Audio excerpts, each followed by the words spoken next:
Singapura itu bukan negara kecil yang bisa takluk di bawah Indonesia. Bahkan sebaliknya. Karena kita tahu, walau kecil, ada beberapa hal yang membuat Singapura punya kekuatan tawar lebih bagus dari Indonesia. Dengan bahasa lain, kita Indonesia kalah tawar, kalah diplomasi, karena mereka punya alat tawar. Mereka punya alat tekan. Menawar itu ada seninya, ada strateginya. Bukan seperti emak-emak, tawar rendah terus balik badan, ngarepin dipanggil balik sama penjualnya. Bukan, itu mah di pasar. Yang tersering malah emak-emaknya balik lagi, nyerah. Yaitulah diplomasi Indonesia saat ini dengan Singapura. Kalah tawar, kalah telak. Hal tawar Singapura salah satunya adalah Singapura negara terbesar jumlah investasinya di Indonesia. Yang semua orang juga tahu, uang yang Singapura invest adalah deposito atau rekening-rekening uang pejabat dan pengusaha Indonesia yang diletakkan di Singapura sebagai safe haven-nya uang mereka. Fakta lain lagi adalah Singapura ingin meluaskan daratannya dan Indonesia sebaliknya ingin mengecilkan jumlah daratannya karena perlu uang untuk membangun, atau Indonesia perlu uang untuk membayar hutang. Jadi sekarang Indonesia membolehkan lagi ekspor pasir laut setelah 20 tahun lamanya Indonesia menghentikan penjualan komoditas alam yang jumlahnya terbatas tersebut.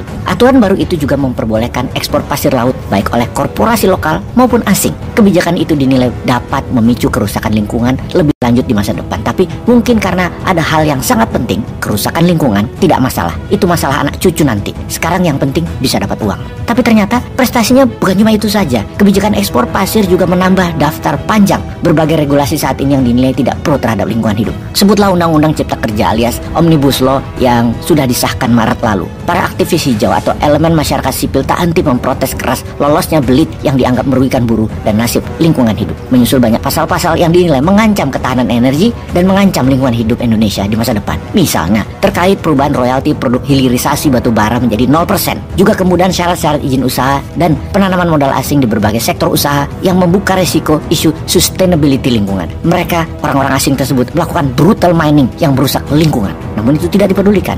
Kita juga sudah sering diinfokan. Salah satunya info oleh New York Times misalnya, yang pernah melaporkan pada Maret 2010, setidaknya ada 24 pulau kecil telah hilang dari wilayah Indonesia sejak 2002 sebagai dampak langsung dari terjadinya erosi yang dipicu oleh tindakan ilegal penambangan pasir laut. Indonesia pun akhirnya memutuskan melarang ekspor pasir laut pada tahun 2003, diikuti Malaysia pada tahun 2018 karena sebab yang kurang lebih mirip, isu lingkungan dan perbatasan wilayah yang hilang. Yang mengenaskan, harga pasir laut yang diekspor juga saat ini semakin murah. Pada tahun 2007 lalu, harganya masih sekitar $20 per metrik ton. Lalu sekarang harganya cuma $5 per metrik ton atau sekitar 75 ribuan rupiah saja. Jadi sebuah pertanyaan ketika kebijakan pembukaan lagi ekspor pasir laut dilakukan di saat harga begitu murahnya, setara 75 ribu rupiah per metrik ton, dengan kembalinya masuk Indonesia dalam deretan pengekspor pasir laut, dengan harga pasir laut bisa semakin murah ini alias obral besar-besaran, kenapa murah amat sih? Kenapa nggak pakai harga $20? Kalah tawar lagi ya?